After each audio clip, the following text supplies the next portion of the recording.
কালিলৈকে সুস্থ হৈ থকা মানুহজন আজি হঠাৎ অসুস্থ হৈ পৰিছে। BP হাই, ব্লাড ছুগাৰ হাই। আপুনি, আমি সকলোৱে জ্বৰ, কাহ, চৰ্দি, পেটৰ অসুখ, কিবা নহয় কিবা বেমাৰত আক্ৰান্ত হৈছোঁ। আচলতে এনেকুৱা কিয় হয় বাৰু? আমি ইমান সঘনে ৰোগাক্ৰান্ত হওঁ কিয়? এনেকুৱা এটা সময় আছিল যিটো সময়ত মানুহৰ 40-50 বছৰ বয়সলৈকে কোনো ধৰণৰ বেমাৰ সততে নহৈছিল। কিন্তু এতিয়া দেখা গৈছে কম বয়সীয়া ল'ৰা-ছোৱালী বা সকলোৰে ক্ষেত্ৰত এইটো এটা কমন হৈ গৈছে। যিকোনো সময়তে আমি বেমাৰী হৈছোঁ, আমি ৰোগত আক্ৰান্ত হৈছোঁ। এনেকুৱা কিয় হয়? আজি মই আপোনালোকক এনেকুৱা বহুত কাৰণ আছে, বিভিন্ন কাৰণৰ বাবে আমি সততে ৰোগাক্ৰান্ত হওঁ, আমি বেমাৰী হওঁ।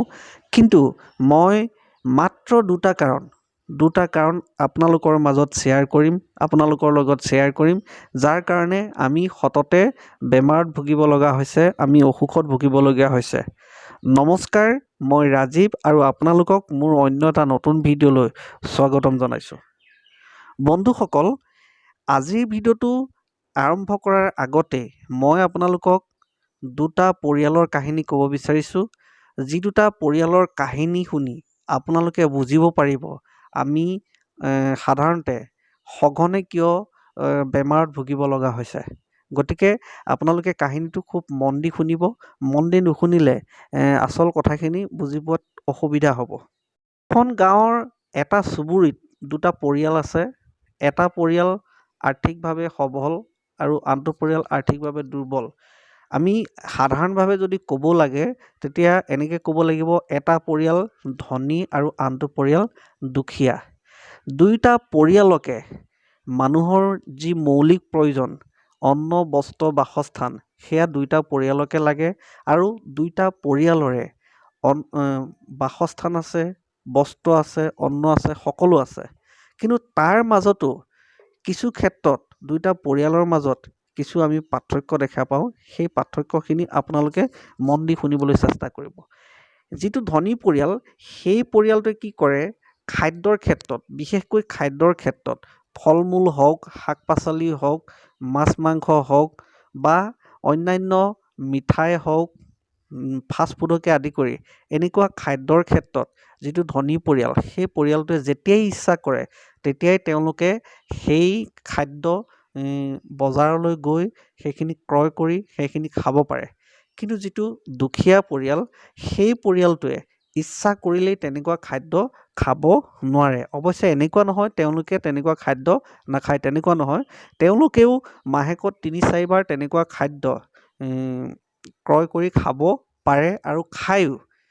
তথাপিতো কি হয়, বহু ক্ষেত্ৰত তেওঁলোকে ইচ্ছা কৰিলেও যিকোনো ধৰণৰ খাদ্য বজাৰলৈ গৈ তেওঁলোকে ক্ৰয় কৰিব নোৱাৰে, ফল-মূল ক্ৰয় কৰিব নোৱাৰে, মাছ-মাংস ক্ৰয় কৰিব নোৱাৰে বা হোটেলত গৈ মিঠাই বা অন্যান্য যিখিনি ফাষ্টফুড সেইখিনি তেওঁলোকে ইচ্ছা কৰিলে খাব নোৱাৰে, যিহেতু তেওঁলোকৰ পইচাৰ অভাৱ। সেয়েহে তেওঁলোকে কি কৰে, ইচ্ছা থাকিলেও সেই খাদ্যখিনি তেওঁলোকে এভইড কৰিবলগীয়া হয় আৰু কি কৰে, বাৰীয়ে ঘৰে বা পথাৰে জংঘলে যিবিলাক ফল-মূল, শাক-পাচলি পোৱা যায় সেইবিলাক তেওঁলোকে বিচাৰি আনে, বুটলি আনে আৰু সেয়া তেওঁলোকে ঘৰলৈ আনি পৰিয়ালটোৰ লগত একেলগে তৃপ্তিৰে খায়। এতিয়া কথা হৈছে, এনেধৰণে দুয়োটা পৰিয়ালে খোৱা-বোৱা চলি আছে। এবছৰ দুবছৰ গৈছে। কেইবছৰমানৰ পিছত দেখা গৈছে যিটো ধনী পৰিয়াল, সেই পৰিয়ালটোৰ লোকসকলৰ মাজত বেমাৰে দেখা দিছে, বিভিন্ন ধৰণৰ বেমাৰ, যাৰ কাৰণে তেওঁলোকে সপ্তাহত 2-3 বাৰ বা মাহেকে পষেকে ডক্তৰৰ কাষলৈ যাব লগা হৈছে আৰু বেমাৰৰ বাবদ তেওঁলোকে বহুত টকা ব্যয় কৰিব লগা অৱস্থা হৈছে। আনহাতে যিটো দুখীয়া পৰিয়াল, তেওঁলোক বতৰৰ সকলো পৰিৱেশতে, ৰ'দেই হওক, বৰষুণেই হওক, যেনেকুৱাই নহওক, সকলো পৰিৱেশতে তেওঁলোকে একাকাৰ হৈ পৰিছে। তেওঁলোকে সেইটো অভ্যাসত পৰিণত হ'ল। যিকোনো পৰিৱেশতে তেওঁলোকে খাপ খাব পাৰে। গতিকে তেওঁলোকে ইমান বেমাৰত নুভুগে। ইয়াৰ কাৰণটো হৈছে তেওঁলোকে যি খাদ্য খায় সেই খাদ্য সম্পূৰ্ণ সতেজ আৰু তাত কোনো ধৰণৰ ৰাসায়নিক দ্ৰব্য মিক্স কৰা নহয় আৰু তাতে কোনো ধৰণৰ কীটনাশক দ্ৰব্য মানে মিক্স কৰা নহয়। গতিকে তেওঁলোকে যিবিলাক খাদ্য খায় সম্পূৰ্ণ ফ্ৰেছ খাদ্য খায় আৰু তাৰ কাৰণে তেওঁলোকৰ দেহৰ কোনো অপকাৰ নহয়। কিন্তু যিটো ধনী পৰিয়াল সেই পৰিয়ালটোৱে কি কৰে, খাদ্যৰ বাবে খাব মন গ'লেই মাছ কিনিছে। মাছ সাধাৰণতে আপোনালোকে গম পায়েই আমাৰ ইয়াতে আগৰ দৰে ডাঙৰ ডাঙৰ বিল পুখুৰী বা নদী সেইবিলাক এতিয়াতো নাই। গতিকে লোকেল মাছ আমি খাব নাপাওঁ। নদীৰ মাছ, বিলৰ মাছ, পুখুৰীৰ মাছ এনেকৈ খাব নাপাওঁ। আমিতো বাহিৰৰ পৰা অহা মাছেই বেছি খাওঁ। গতিকে কম দামত আমি বাহিৰৰ পৰা অহা মাছ খাওঁ। সেই মাছবিলাক নেগেলিবৰ কাৰণে তাতে ফৰ্মেলিন মিক্স কৰা হয়, সেইটোতো আপোনালোকে সকলোৱে জানে। গতিকে আৰু বিভিন্ন ধৰণৰ কেমিকেল তাতে মিক্স কৰা হয় মাছখিনি বেয়া নহ'বৰ কাৰণে। মাংসও ঠিক তেনেকৈ আজিৰ মাংস কিবা কাৰণত বিক্ৰী কৰিব নোৱাৰিলে কাইলৈ বিক্ৰী কৰিব লাগিব। গতিকে সেই মাংসটো এনেধৰণে বিভিন্ন ধৰণৰ পদ্ধতি ওলাইছে আজিকালি। গতিকে সেইমতে তেওঁলোকে ৰাসায়নিক দ্ৰব্য মিক্স কৰে আৰু শাক পাচলিত কীটনাশক দ্ৰব্য মিক্স কৰা হয়। পাচলি পকিবৰ কাৰণে কাৰ্বাইড মিক্স দিয়া হয়। এনেধৰণৰ বিভিন্ন কেমিকেল মিক্স কৰা হয়, যাৰ কাৰণে সেই খাদ্যৰ পৰা আমাৰ দেহৰ অপকাৰ হয়। যিটো ধনী পৰিয়াল সেইটো তেনেকুৱাই হ'ল, সিহঁতৰ তেনেকুৱাই হ'ল। সেই খাদ্য খাওঁতে খাওঁতে সদায় অৱশ্যে তেনেকুৱা বেয়া খাদ্য তেওঁলোকে নাখায়। কোনোবা এদিন তাৰ মাজতে অতি বেয়া খাদ্য সোমাই যায়, যাৰ কাৰণে দেহৰ অপকাৰ হয় আৰু তেওঁলোক বেমাৰত ভুগিব লগা হ'ল। আৰু এটা কাৰণ খাদ্যৰ কথাই ক'ব বিচাৰিছোঁ। আমাৰ সমাজত এতিয়া দেখা গৈছে সঘনে বিয়া বাৰু বা বাৰ্থডে, অন্নপ্ৰাশন এনেকুৱা বিভিন্ন অনুষ্ঠান হৈ থাকে। সেই অনুষ্ঠানবিলাকতো যিবিলাক খাদ্য আমাক মানুহক অভ্যৰ্থনাৰ বাবে যিবিলাক খাদ্য দিয়া হয়, সেই খাদ্যত ভেজাল খাদ্য বুলি ক'ব লাগিব। তাত টেষ্টহে থাকে, সেইটো খাদ্যৰ টেষ্ট থাকে, টেষ্ট ঠিকেই কৰে, কিন্তু সেই খাদ্যৰ পৰা আমাৰ দেহৰ উপকাৰ নহয়, অপকাৰ হয়, পেটৰ অসুখ হয়, গেছ হয়, বুকু জ্বলা পোৰা হয়।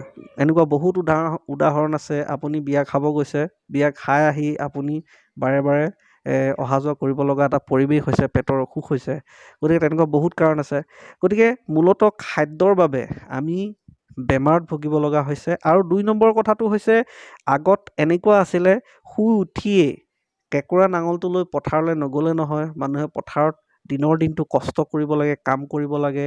ঘৰত থকা মানুহগৰাকীও পথাৰলৈ যাব লাগে, ল'ৰা ছোৱালী সকলোৱে যাব লাগে, সকলোৱে পথাৰত কাম কৰিব লাগে, কষ্ট কৰিব লাগে। তেতিয়া মানুহে ব্যায়াম নকৰিলেও এই যি শাৰীৰিক শ্ৰম কৰে তাৰ কাৰণে দেহ সুস্থ হৈ থাকে, বেমাৰে দেহত প্ৰৱেশ কৰিব নোৱাৰে। এতিয়া মানুহবিলাক তেনেকুৱা নহয়। মানুহবিলাকে আজিকালি কি হৈছে, সকলো আৰামপ্ৰিয়, সকলোৱে আৰাম কৰিব বিচাৰে। ঘৰে ঘৰে টিভি আছে, মোবাইল আছে, লেপটপ আছে। সকলোৱে টিভি, মোবাইল, লেপটপ ইত্যাদি ইত্যাদি এইবিলাকত কি কৰে, মনোৰঞ্জনৰ বাবে বিভিন্ন ধৰণৰ ভিডিঅ' চাই বহি থাকে, শুই থাকে, কাম কৰিবলৈ মন নকৰে। কামো তেনেকৈ আজিকালি নাই। আৰু ইচ্ছা গ'লেই কিবা খাব মন গ'লেই দোকানলৈ যায়, নিজৰ ঘৰত একো ৰান্ধি বাঢ়ি নাখায়। আগৰ যেনেকৈ ঘৰতেই যি পিঠা জলপান আছিল, আজিকালিতো সেইখিনি ঘৰত পাবলৈ নাইকিয়া হ'ল। গতিকে সেয়াও দোকানৰ পৰা কিনি খাবলগীয়া হয়। তাতে বা কি, আমাৰ ঘৰত থকা যিটো পিঠা এদিন বা দুদিনত বেয়া হৈ যায়, পিছদিনালৈ বেয়া হয়। দোকানত বিক্ৰী কৰা পিঠাটো অতি কমেও 20 দিন, এমাহলৈ কেনেকৈ ভাল হৈ থাকে। তাততো নিশ্চয় কিবা কেমিকেল মিক্স কৰা হয়। গতিকে সেই খাদ্যৰ যোগেদি আমাৰ যথেষ্ট অপকাৰ, দেহৰ অপকাৰ হৈছে আৰু আমি বেমাৰত ভুগিব লগা হৈছে। আৰু বিভিন্ন কাৰণত আমি সঘনে বেমাৰত ভুগোঁ। মূলতঃ এইকেইটা কাৰণতেই, মই আজি যি দুটা কাৰণ ক'লোঁ, সেই দুটা কাৰণতেই আমি বেমাৰত ভুগোঁ। গতিকে ভিডিঅ'টো চাই আপোনালোকে যদি ভাল পালে লাইক কৰিব, কমেণ্ট কৰিব, শ্বেয়াৰ কৰিব আৰু ভিডিঅ'টো বন্ধুবৰ্গৰ মাজত শ্বেয়াৰ কৰিব। লগতে মোৰ চেনেলটো ছাবস্ক্ৰাইব কৰি কাষতে থকা বেল আইকনটো প্ৰেছ কৰি অল কৰি ৰাখিব। মই এনেকুৱা ভিডিঅ' মাজে সময়ে লৈ আহিম। গতিকে আপোনালোকে, মই পুনৰবাৰ কৈছোঁ, মোৰ চেনেলটো ছাবস্ক্ৰাইব কৰি কাষতে থকা বেল আইকনটো প্ৰেছ কৰি অল কৰি ৰাখিব। আৰু ইমান সময় ধৈৰ্য ধৰি মোৰ ভিডিঅ'টো চোৱাৰ বাবে আপোনালোকলৈ বহুত বহুত ধন্যবাদ জ্ঞাপন কৰিছোঁ আৰু ভিডিঅ'টো ইমানতে শেষ কৰিছোঁ।